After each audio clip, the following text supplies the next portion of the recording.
네, 오늘부터 달라진 부동산 세금 또 제도, 김인만 부동산 경제연구소장과 살펴보겠습니다. 네, 소장님 어서 오십시오. 안녕하세요. 오늘 6월 1일 부동산 시장 안팎에서는 운명의 날이다 이런 이야기도 나오던데 네. 이런저런 변화가 있는 것 같아요. 네. 어떤 거 먼저 살펴볼까요? 운명의 날이라니까 굉장한 비자감이 느껴지는데요. 굉장한 변화가 있습니다.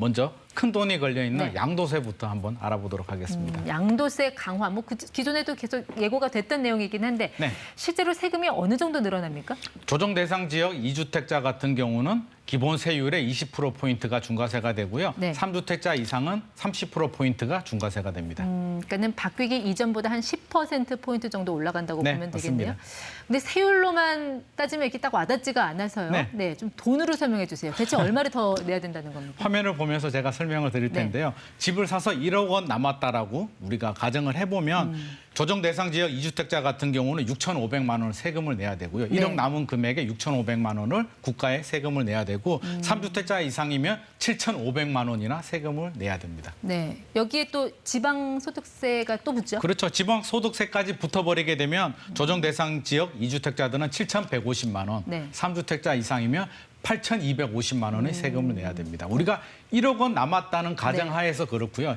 10억 원 남았다라고 하면 8억 2천만 원의 세금을 내야 됩니다. 여기에 취등록세 같은 거래세까지 다 따지고 나면 정말 이렇게 높은 시세 차익을 기대하기는 어렵게 실질적으로 되겠네요. 네. 남는 게 별로 없다라고 봐야죠. 네. 근데 이게 당장 시행되는 건 아니고 네. 물론 시행에 들어갔지만 예고가 계속 됐었던 거고 네네. 정부가 6개월간의 유예 기간을 줬잖아요. 네네. 자, 시간 줄 테니까 다주택자들 매물 내놓으세요라는 게 이제 정부의 속내였을 텐데 네. 시장이 그 기대대로 움직였습니까? 기대대로 움직이지는 않았는데요. 정부 정책이 틀린 것은 아니에요. 맞습니다.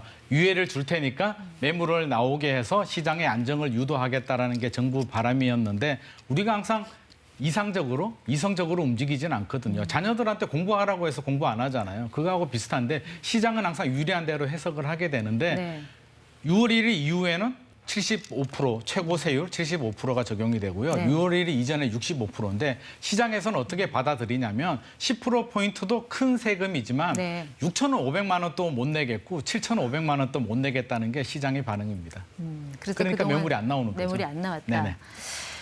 근데 이제 정부 입장에서는 어쨌든 이제 다주택자들의 그 매물을 계속 유도를 해야 될 텐데 네. 오늘부터 이제 보유세도 올라가잖아요. 네네. 그럼 다주택자들 입장에서는 이런 세금 부담을 피하기 위해서 네. 어떤 선택을 할 수 있었을까요? 다주택자들도 이제 가만히 있을 수는 없죠. 보유세도 굉장히 늘어나게 되고 양도세의 출구도 막혀 있었기 때문에 이제 선택을 해야 되는데 두 가지를 선택한 것 같습니다. 네. 하나는 증여하는 방법, 자녀한테 집을 물려주는 방법을 선택을 했고요. 두 번째는 가지고 가는 방법, 내년에 대선이 있기 때문에 일단 버텨보자라고 이 두 가지를 선택을 한 것 같습니다. 그러니까 증여세는 최고 한 50%니까. 그렇죠. 50% 내니까 최고 세율이 지금 75%로 올라가잖아요. 양도세 네. 같은 경우에. 그러면 50% 세금을 내고 남한테 주느니 내 자식한테 주겠다라고 증여를 선택을 했는데 강남 같은 경우는 작년 대비 6배 정도 늘어났고요. 네. 전체적으로 거래량을 보더라도 벌써 올 4월 달에 작년 증여 건수를 이미 넘어섰습니다. 굉장히 많이 했다는 얘기죠. 그러니까 양도소득세는 70% 내고 남한테 주느니 한 그렇죠. 최고 세율 50%라도 이제 네. 내 자식에게 주겠다라고 네. 선택을 한 분들이 많았다라는 말씀이신 굉장히 것 많았죠. 같네요. 네. 결국 이제 정부와 다주택자 간의 이 힘겨루기 또다시 이제 시간 싸움에 들어간 양상인데 네네. 어떻게 보세요? 다주택자들이 계속 버틸 수 있을까요? 누가 이길 걸로 보세요? 이게 단기간에는 다주택자들이 좀 버틸 것 같아요. 우리가 희망이 없다라면 지금이라도 매물을 양도세 80%라도 해서 팔아야 되는데 네. 내년 이제 대선이 있죠. 그럼 대통령이 바뀌면 정책이 달라지지 않을까 하는 기대감을 가지고 있고요. 네. 아직은 투자 심리 자체가 꺾이지 않았기 때문에 집값이 더 오를 수 있다라는 기대감이 남아 있죠. 그래서 기대감과 대선에 대한 기대감이 남아 있어서 일단은 버티기 모드로 좀 들어가는 것 같습니다. 그러면 거래량은 더 줄어들고 매물은 더 안 나오는 동결 현상이 더 강화될 것 같습니다. 그런데 지금 금리 인상 움직임도 좀 나오고 있는 것 같고 네네.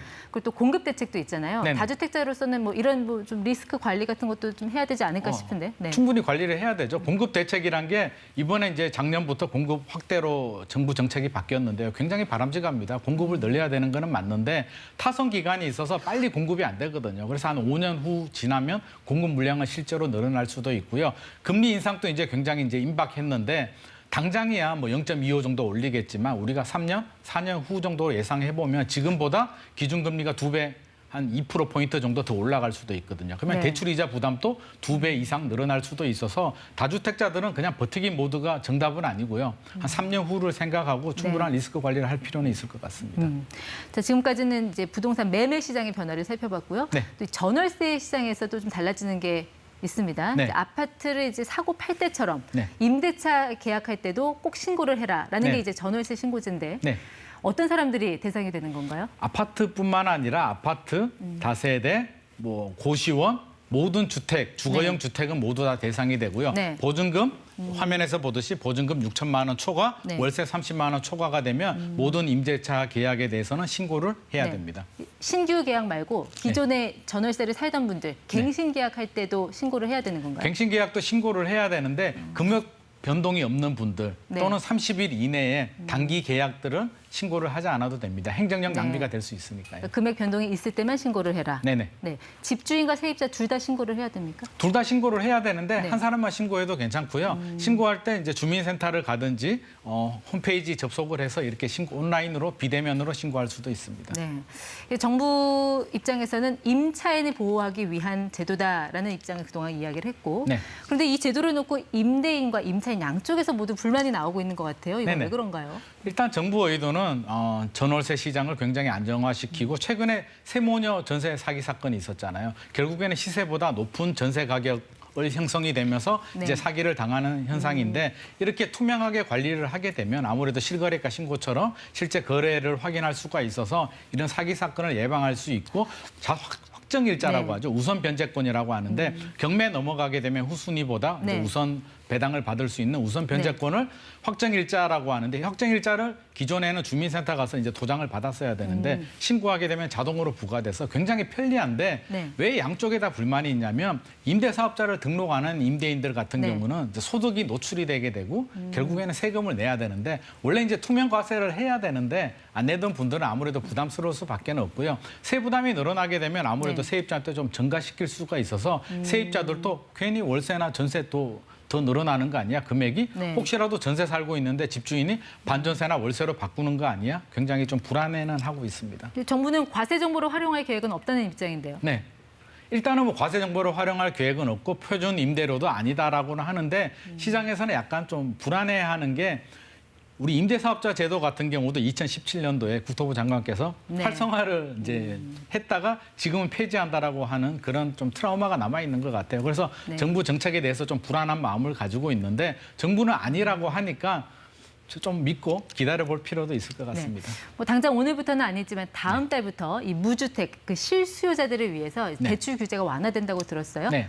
어느 정도 도움이 될 걸로 보세요? 이게 바람직하긴 해요. 필요한 실수요자들이 집을 살 수 있게 이제 대출 규제를 완화해 주는 네. 거는 맞는데 이게 한도가 있고요. 그래서 지금 뭐 서울 같은 경우에 대부분 9억, 10억 아파트가 중위 가격이 넘었단 네. 말이에요. 근데 한도에 걸리다 보니까 내가 사고 싶은 집을 못 사게 되는 현상이 발생하게 되고요. 네. 또 소득 제한, 뭐 DSR 같은 것이 걸려서 소득이 충분하신 분들은 또 대출이 나오는데 또 소득이 제대로 안 되는 분들은 네. 대출을 또 못 받는 경우들이 있어서 정부는 이런 자금이 부족한 분들 네. 또 사고 싶은 집을 살 수 있는 디테일한 좀 보완 대책이 좀 필요할 것 같습니다. 결국 그 한도라는 게 정부 입장에서는 이 가계대출, 가계빚을 그렇죠. 관리하기 위해서 어느 정도의 그 상한선을 두게 된 것 같은데 네. 글쎄 뭐 정부로서도 고민이 있겠지만 또 이제 집을 장만하려는 분들 입장에서는 네. 또 대출금도 받아야 되고 좀 쉽지 않은 문제인 것 같습니다. 집값도 너무 올랐으니까 좀 불안한 부분도 있어서 정부도 충분한 고민을 좀 더 해야 될 것 같습니다. 네, 지금까지 ETY 김인만 부동산 경제연구소장 함께했습니다. 고맙습니다.